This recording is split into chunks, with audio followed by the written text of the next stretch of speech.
दाता गंजबख्श अली हजवेरी का उर्स जो है 982वां उर्स जो है वो आने वाला है। हम उसके बारे में ज़िक्र करें, हम उर्स के बारे में बात करें क्योंकि हम कह रहे हैं कि हम उनका उर्स मना रहे हैं, लेकिन बहुत सारे लोगों को सिर्फ़ ये पता है कि बहुत सारे लोग मना रहे हैं, तो ठीक है उर्स है, लेकिन उसका मतलब भी नहीं पता। लेकिन मेरे ख़्याल से हम उनकी शख्सियत से शुरू करते हैं, उनके ज़ात के बारे में शुरू करते हैं और फिर उसके बाद हम उर्स पर चलते हैं। बिस्मिल्लाहिर्रहमानिर्रहीम। Thanks a lot for having me on your show. देखें, हज़रत अली हजवेरी जिनका टाइटल है दाता गंज बख्श रहमतुल्लाह अलैह, हुँ, आलम इस्लाम की बहुत बड़ी पर्सनालिटीज़ में से एक पर्सनालिटी। ठीक है। हज़रत अली हजवेरी रहमतुल्लाह अलैह का ताल्लुक जो है नबी अलैहिस्सलातु वस्सलाम के ख़ानवादे से है। ठीक है। आप इमाम हसन अलैहिस्सलाम की औलाद में से हैं, हुँ, हुँ। सैयदज़ादे हैं। हुँ, हुँ। और आपकी फ़ैमिली जो थी वो अफ़गानिस्तान में आकर बस गई थी। आपका ताल्लुक अफ़गानिस्तान के शहर गज़नी से था। ठीक है। और आप अपने वालिद गिरामी की बारगाह में हाज़िर रहते और आपकी इनिशियल ट्रेनिंग जो है, हुँ, रिलीजियस हुँ। ट्रेनिंग आपके वालिद ने की। और उस दौर के अंदर ये होता था कि लोग हायर स्टडीज़ के लिए, हुँ, स्पिरिचुअल स्टडीज़ के लिए सफ़र करते थे। ठीक है। तो शेख़ हजवीर रहमतुल्लाह अलैह ने हुँ, गज़नी से अपनी ट्रैवल का आगाज़ किया। ठीक है। आप इराक़ तशरीफ़ लेके गए, ईरान तशरीफ़ लेके गए और ठीक है। अल्टीमेटली आप मुल्क शाम तशरीफ़ लेके गए। ठीक और है। मुल्क शाम में आपको आपके मुर्शिद करीम, आपके टीचर मिले, हुँ, हुँ। हज़रत शेख अबुल फ़ज़ल ख़ुतली रहमतुल्लाह अलैह। ठीक है। और आपके जो टीचर थे और भी टीचर्स का नाम आता है, हुँ, उनकी जो एक सूफ़ी लॉज का एक कॉन्सेप्ट है, ख़ानक़ाह का एक कॉन्सेप्ट है, जहाँ हुँ। पे लोगों को ट्रेन किया जाता है ठीक है। इस्लामिक जी, जी। स्पिरिचुअल साइंसेज़ के एतबार से। हुँ, तो लॉज के बाहर लिखा होता था, हुँ। यहाँ पर आने वाले से उसका धर्म नहीं पूछा जाता, हुँ, हुँ। खाना खिलाया जाता है। ठीक है। तो वो जो इस्लाम की एक स्पिरिट है, हुँ, इंसानियत की, और हुँ, ये मौला अली का कौल भी है, नहजुल बलागा के अंदर भी मौजूद है। हुँ, मौला अली ने अपने गवर्नर को ख़त लिखते हुए कहा कि तुम्हारे सामने जो लोग हैं, वो हुँ, 2 हैसियतों में हैं। हुँ। Either they are your brothers in faith okay, और they are equal to you in humanity. Okay, okay. या तो फ़र्द जो है वो हुँ, ईमान के दर्जे में तुम्हारा भाई भाई। है, हुँ, या इंसानियत के दर्जे में तुम्हारे बराबर है। ठीक है, ये एक तसव्वुफ़ का भी कॉन्सेप्ट है, ठीक जो है। मौला मुर्तज़ा करमल्ला वजहो से सूफ़ियों ने लिया है हुँ, कि अपने सीनों को कुशादा कर लो, हुँ, लोगों को खाना खिलाओ, वेलफेयर के हुँ, काम करो, उनको ट्रेन करो, हुँ, और मज़हब के नाम पर तफ़रीक ना करो और अपनी हुँ। मोरालिटी को इम्पार्ट करो। ठीक है। लोग खुद ब खुद फिर आपके किरदार से मुतासिर होंगे और जी, चेंज होंगे। ठीक है, यानी आपने वो प्रीचिंग जो है अपने कैरेक्टर के ज़रिए करनी है। ठीक है। आपने डंडा लेके लोगों को ट्रांसफ़ॉर्म नहीं करना, और डंडे से कोई ट्रांसफ़ॉर्म होता भी नहीं होता है। भी नहीं। तो हज़रत अबुल फ़ज़ल ख़ुतली रहमतुल्लाह अलैह आपके मुर्शिद करीम थे। हुँ, आप वहाँ पे आपकी ट्रेनिंग हुई, हुँ, स्पिरिचुअल ट्रेनिंग हुई। हुँ, जब आपकी स्पिरिचुअल ट्रेनिंग नुक्ता कमाल तक पहुँच गई, हुँ। तो शेख ने ये फ़रमाया कि अली, मैं तुम्हें हुक्म देता हूँ कि तुम हिंदुस्तान के शहर लाहौर चले जाओ। ठीक है, लाहौर लाहौर का पुराना नाम है, ओके, और लाहौर जाकर इस्लाम की तबलीग करो। ठीक है। शेख अली बिन उस्मान अजवेरी रहमतुल्लाह अलैह ने फरमाया हुँ, कि वहाँ पर तो मेरा पीर भाई ऑलरेडी मौजूद है। पीर भाई का मतलब है कि एक बंदा जो कि सेम टीचर का स्टूडेंट है, ठीक है, ठीक यानी है। They are like batchmates, okay, अगर मैं मॉडर्न लैंग्वेज में ठीक है, बात करूँ। ठीक है। तो कहा मेरा बैचमेट ऑलरेडी वहाँ हुँ, पर मौजूद है। हुँ, तो कहा कि जो मैं जानता हूँ आप नहीं जानते, आप हुँ, लाहौर तशरीफ ले जाएं। हुँ। तो ही वॉक्ड अमारा all the way from Syria, literally okay, he walked. Okay. शाम से चले हैं पैदल, हुँ, इराक क्रॉस किया, ईरान क्रॉस किया, अफ़गानिस्तान क्रॉस किया, हुँ, अफ़गानिस्तान से होते हुए, और आज पाकिस्तान, लाहौर, उस वक़्त हुँ। तो ये हिंदुस्तान था, जी। और रावी किनारे ये शहर था। हुँ, और हमारी हिस्टोरिकल लिटरेचर हमें ये बताता है कि शेख़ हजवीर जब लाहौर में दाखिल हो रहे थे, हुँ। आपके हाथ में एक झंडा था, अच्छा। और आपने रावी किनारे उस झंडे को नस्ब किया है। अभी आप हुँ, लाहौर एंटर हो रहे थे, लाहौर की हदूद में दाखिल हो रहे थे। हुँ, आपने रब्बुल इज़्ज़त की बारगाह में दुआ की, हुँ, इलाहुल आलमीन, ये इस्लाम का झंडा है। हुँ। मैं तुझसे दुआ करता हूँ कि ये झंडा ता क़याम क़यामत शहर लाहौर पर लहराता रहे। अच्छा। और आप इमेजिन करें कि लाहौर क्या था? राजा नंदपाल, राजा हुँ, जयपाल, हुँ।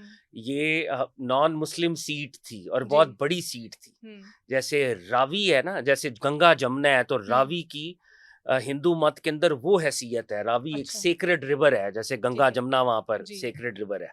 और लाहौर उस सल्तनत का कैपिटल था। हुँ, और एक अल्लाह वाला ये दुआ कर रहा है और वो अकेला है या उसके साथ रवायात में एक या दो बंदे हैं जो उसके साथ शामिल हुए हैं, और वो ये आगे कह रहा है कि इलाहुल आलमीन दुआ करता हूँ कि इस्लाम का झंडा है और इस्लाम को मैं लेके आ रहा हूँ। और हमारी हिस्ट्री हमें ये बताती है कि जब आप दाखिल हुए लाहौर के अंदर तो शाम थी, दरवाज़ों में शहर बंद हुआ करते थे। अगले दिन दरवाजे खुले तो सामने एक जनाजा था। अच्छा। और जब आप उसके पास तशरीफ लेके गए तो वो जनाजा आपके पीर भाई, आपके बैचमेट का था, और उनका नाम हजरत मीरा हुसैन जंजानी, लाहौर की एक पूरी एक जगह है शाह मीरा उनके नाम पे है। तो लाहौर की और इंडो पाक सब कॉन्टिनेंट की स्पिरिचुअल कमांड तब्दील हो रही थी। ठीक है। और मीरा हुसैन जंजानी का विसाल हुआ, वो भी सादात में से थे, और शेख अली बिन उस्मान नजवेरी रहमतुल्लाह अलैह वो लाहौर में दाखिल हुए।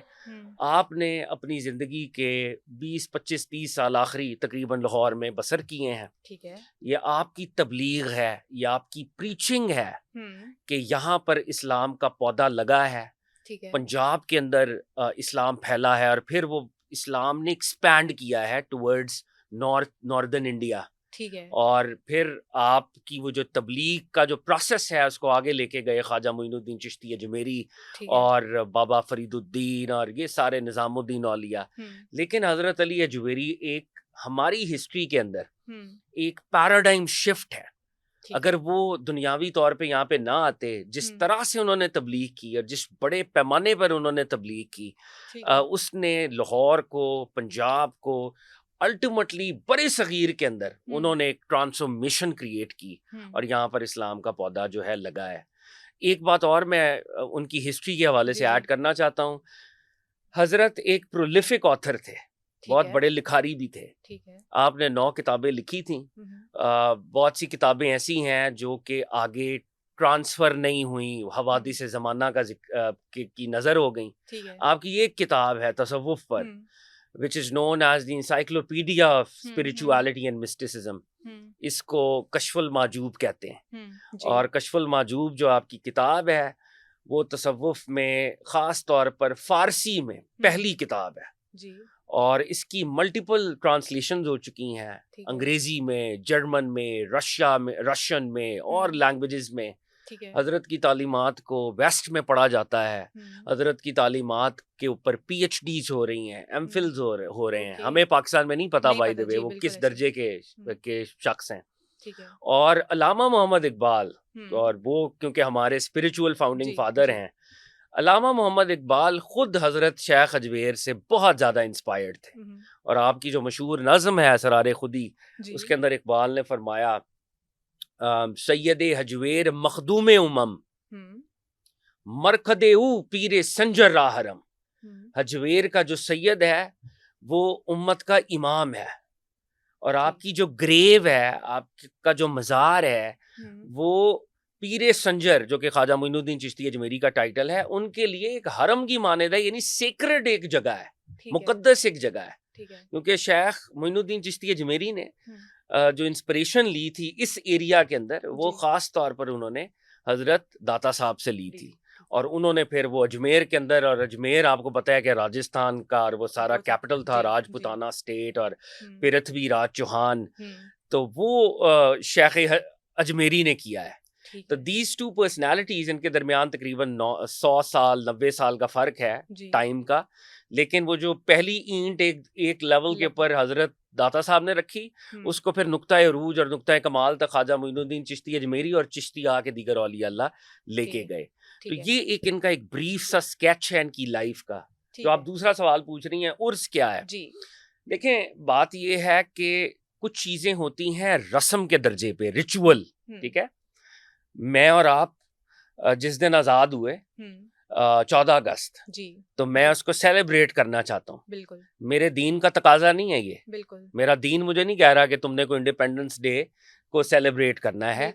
ये मेरा एक कल्चरल एक्सप्रेशन है, ठीक है, कि I remember the day when my state got liberated. तो ये बुनियादी तौर पर एक कल्चरल एक्सप्रेशन है। तो इसी तरह सूफियों के यहाँ एक कल्चरल एक्सप्रेशन डेवलप हुआ, और वो कल्चरल एक्सप्रेशन ये था कि जब सूफी जिस दिन उसका विसाल हुआ, वो अल्लाह की बारगाह में हाजिर हुआ, तो वो एक तरह से उसका मिलाप है, उसका विसाल है रब ताला की बारगाह के साथ, यानी वो रब ताला की बारगाह में हाजिर हो गया। ठीक है। तो ये जो हाजिरी है, यानी सूफियों के यहाँ और फॉर दैट मैटर मुसलमानों के यहाँ भी, जनरली भी, ये दुनिया तो इम्तिहान है। इस दुनिया में मैं रब ताला से दूर हूँ। जब मैं इस दुनिया से अगर मैं अच्छे काम करके रुखसत होता हूँ तो वो एक काबिल फ़ख्र दिन है। वो मेरा वफात का दिन असल में रोने का दिन नहीं है, इनफैक्ट वो एक तरह से मेरी कामयाबी का दिन है। जैसे हज़रत अली मुर्तज़ा करमल्लाहु वजहो को जब ज़र्ब लगी तो हमारी ऑथेंटिक हिस्ट्री हर फिरके की ये बताती है कि आपके अल्फाज थे फुस्तु भी रब्बिल काबा, रब्बे काबा की कसम अली कामयाब हो गया। ठीक है, तो जो डेथ है, जो शहादत है, जो विसाल है, वो अहल अल्लाह के यहाँ कामयाबी का दिन है। ठीक है। तो इस पर एक कल्चरल एक्सप्रेशन डेवलप हुआ और वो जो स्टूडेंट्स थे उन्होंने कहा कि आज हमारा शेख जो है अल्लाह की बारगाह में हाजिर हुआ, तो ये एक कामयाबी का दिन है। तो डेथ एनिवर्सरीज को एक कामयाबी के दिन के तौर पर ऑब्जर्व किया जाने लगा। ठीक है। और इससे ये कल्चरल एक्सप्रेशन डेवलप हुआ उर्स का। ठीक है। बाय द वे, मुझे ये कहने में कोई आर नहीं है कि अगर आप किसी भी सूफी का टेक्स्ट उठा लेंगे तो उनकी किताबों में ये नहीं लिखा होगा कि तुमने हमारे उर्स मनाने हैं या उर्स की ये शराइत हैं या उर्स ऐसे मनाया जाता है। कश्फुल माजूब के अंदर, रसाला कुशैरिया के अंदर, कूतुल कलूब के अंदर, इमाम गजाली की किताबों के अंदर ये कहीं नहीं लिखा हुआ। तो ये एक कल्चरल एक्सप्रेशन है, इसका ताल्लुक डायरेक्टली किसी सूफी की टीचिंग के साथ नहीं है। जैसे कल्चरल इंस्टीट्यूशंस डेवलप होते हैं, जैसे मैं पाकिस्तान में हूँ तो मैं बतौर पाकिस्तानी अपनी हुब्बुल वतनी को एक्सप्रेस करने के लिए डेज को ऑब्जर्व करता हूँ। तो इसी तरह वो लोग जो सूफिया से अकीदत रखते थे उन्होंने उनकी डेथ एनिवर्सरीज को एक कामयाबी के दिन के तौर पर, क्योंकि वो अल्लाह की बारगाह में हाजिर हुआ, एक तरह की कम्युनियन पा गया अल्लाह के साथ, रूह जो है वो अल्लाह की बारगाह में हाजिर हो गई, तो ये खुशी का दिन है, तो उसको उन्होंने ऑब्जर्व करना शुरू किया। और मैं ये यहाँ पे कहूँगा कि उर्स के अंदर बहुत से ऐसे काम हो रहे हैं, बिल्कुल बिल्कुल ऐसे ही, जो शेख हजवीर की या किसी वली की सूफी की टीचिंग्स में नहीं है। ऐसे ही है इनका ताल्लुक, और वो ऐसी रिचुअल्स और ऐसी रसूम हुजूर दाता साहब उनसे बरी हैं, बाबा फरीद उनसे बरी हैं, ख्वाजा मोइनुद्दीन चिश्ती अजमेरी उनसे बरी हैं। अगर आप उनका टेक्स्ट उठाएं तो आपको कोई कहीं पर वो रिचुअल्स नहीं मिलेंगी। और यही वो बुनियाद है जिस पर आज हमें सोचना चाहिए। वो लोग जो स्पिरिचुअलिटी और मिस्टिसिज्म से मोहब्बत करते हैं।